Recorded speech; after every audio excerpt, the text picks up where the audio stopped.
Is anyone else excited to stop hearing about this Activision Blizzard Microsoft merger? It's not that I don't care about it. I think it's probably going to be one of the most important business acquisitions of all time. I'm just honestly so tired of hearing about it. Microsoft announced its intentions to buy Activision Blizzard King in January of 2022, and here we are, a year, 8 months and some change later, and now, as of today, October 13th, 2023, the companies have announced that they're officially approved to merge. And look, I know how important this is, both on the consumer and the business side of things, but I guess I'm just ready for a new story to make headlines every single week, so we don't have to keep rehashing the same gaming business opinions we've had since January, nearly 2 years ago. And no, I'm not looking for some new big acquisition to come in and take its place. Looking at you, EA and Disney. As I feel like everyone is already very well aware, the road to getting the Activision Blizzard Microsoft merger approved has been a long and winding one that's been filled with plenty of questions. Is Xbox becoming a monopoly? Will Call of Duty be coming to Game Pass day one? What sort of future implications does a business deal of this size have for companies in the future? And I don't know.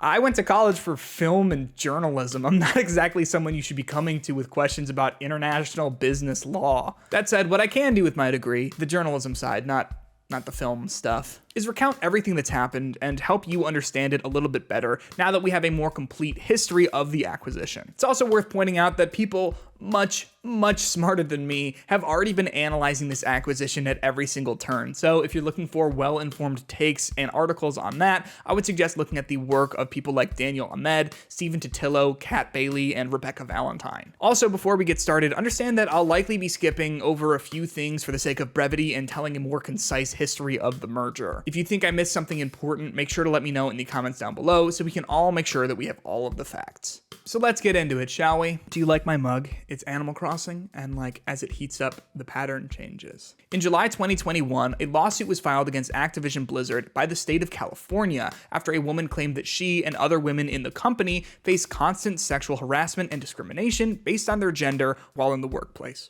The lawsuit empowered other people who work and worked at the company to come forward about their own horrific abuse stories that took place while there. Many of the women's stories were added to the suit, which named specific men in leadership positions at the company responsible, including CEO Bobby Kotick. The news of the lawsuit was pretty harrowing, and several companies made statements regarding their relationship with Activision Blizzard as a result, one of which being Xbox. In an internal memo acquired by Bloomberg in November 2021, Phil Spencer, head of Xbox, said that he and others in Xbox leadership positions were, quote, disturbed and deeply troubled by what was going on with Activision Blizzard, and that Xbox was, quote, evaluating all aspects of their relationship with Activision Blizzard and making ongoing proactive adjustments. Following that statement, no one really knew what those proactive adjustments would amount to. Activision Blizzard is one of the biggest publishers and developers in the industry, so it's not realistic to think that Xbox would stop hosting its games on its platform. As we would later come to find out, by evaluating all aspects of the relationship, Spencer was directly referring to Microsoft's planned acquisition of the company,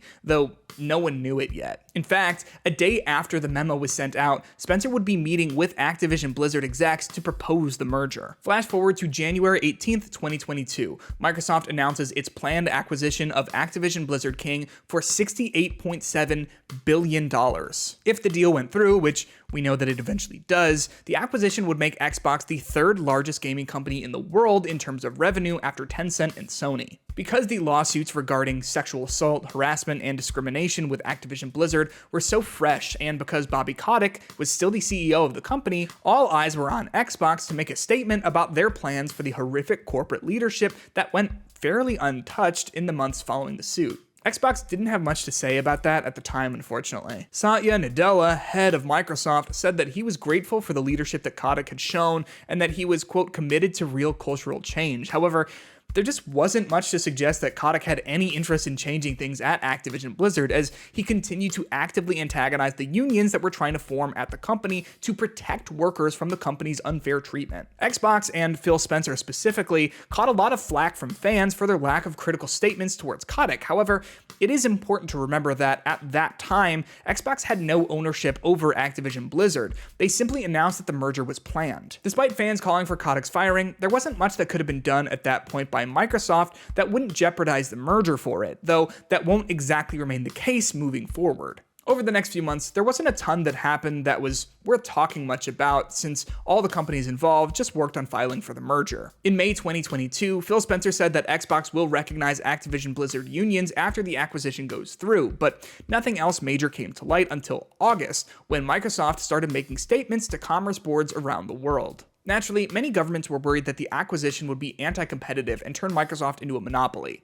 As a result, it was Xbox's job to argue that it wasn't, and the major thing that the company focused on discussing was Call of Duty and its impacts. Xbox claimed to multiple international commerce boards that none of the IPs it would own if the merger went through, including Call of Duty, are considered must-haves for consumers. Sony began arguing otherwise, claiming that the influence of Call of Duty is so vast that Xbox ownership would completely change the gaming landscape. The main fear, it seemed, was that Xbox would be making Call of Duty into Xbox exclusive titles, in the same way that they had done with games published by Bethesda Softworks as a part of Xbox's previous major acquisition. Microsoft had previously said that it planned on keeping Call of Duty cross-platform, similar to how it's handled the cross-platform releases of other games it publishes, like Minecraft, but Sony and the rest of the world weren't so sure. Obviously, losing a game series as big as Call of Duty would do major damage to Sony, so it was in the company's best interest to fight tooth and nail to make sure the acquisition didn't go through. In September 2022, Microsoft made the commitment to continue publishing Call of Duty on PlayStation consoles for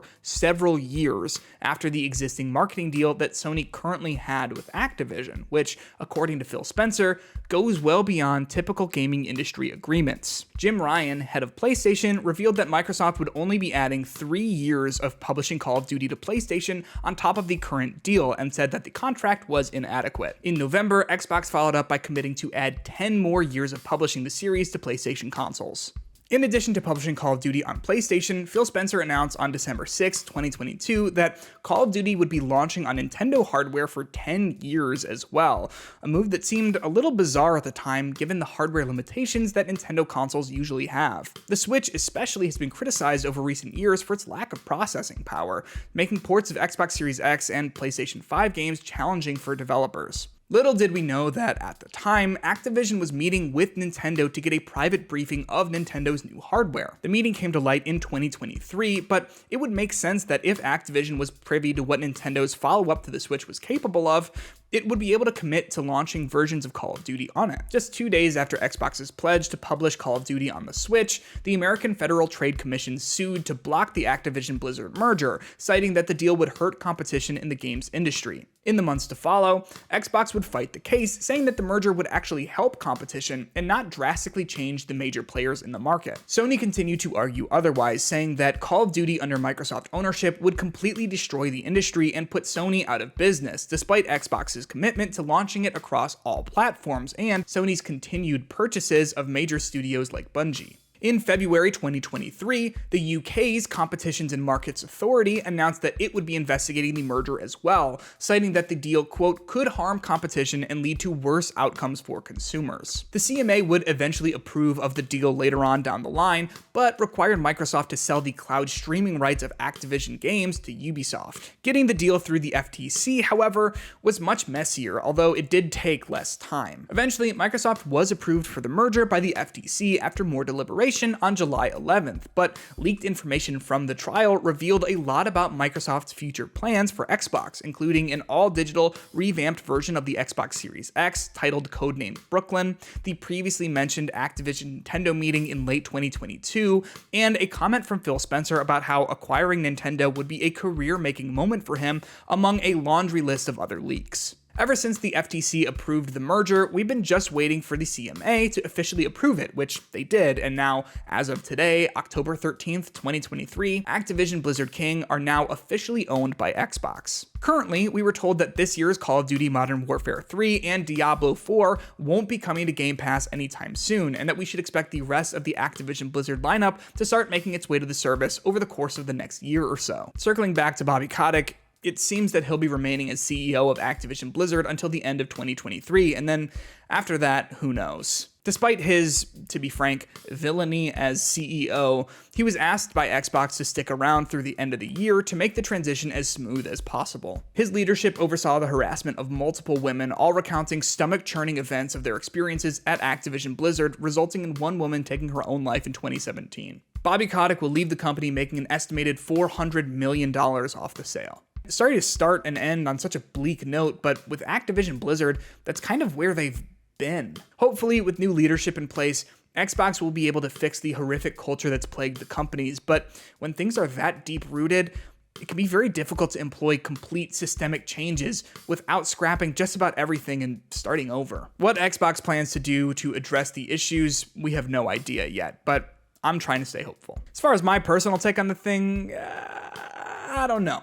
I think more stuff coming to Game Pass is always exciting, especially if the prices don't get jacked up too high, but we've seen some price increases there, which makes me a bit nervous. That said, since Xbox is usually my go-to platform, I'll cautiously take the extra free games for now. Sony will obviously be taking a hit with the loss of its exclusive Call of Duty bundles, but I feel like PlayStation has enough going on for it outside of Call of Duty, especially with its newfound push for live service games, so I think it'll be fine in the long run. They just bought Bungie. Destiny 2 is a cash cow. I think they're gonna be fine. Remember though that I am not a business analyst. I'm just a dummy with a microphone, so take all of that with a grain of salt. So that's about everything I think you need to know about the history of the acquisition. As I mentioned before, I didn't cover absolutely everything that happened with the merger, but I think that you'll walk away from this with a solid understanding of just about everything that went down. If you think I missed something important or just have a detail that you think is worth knowing, feel free to share that in the comments down below. And while you're down there, remember to like this video, subscribe to DualShockers, and click the bell icon to be notified whenever we post more content like this.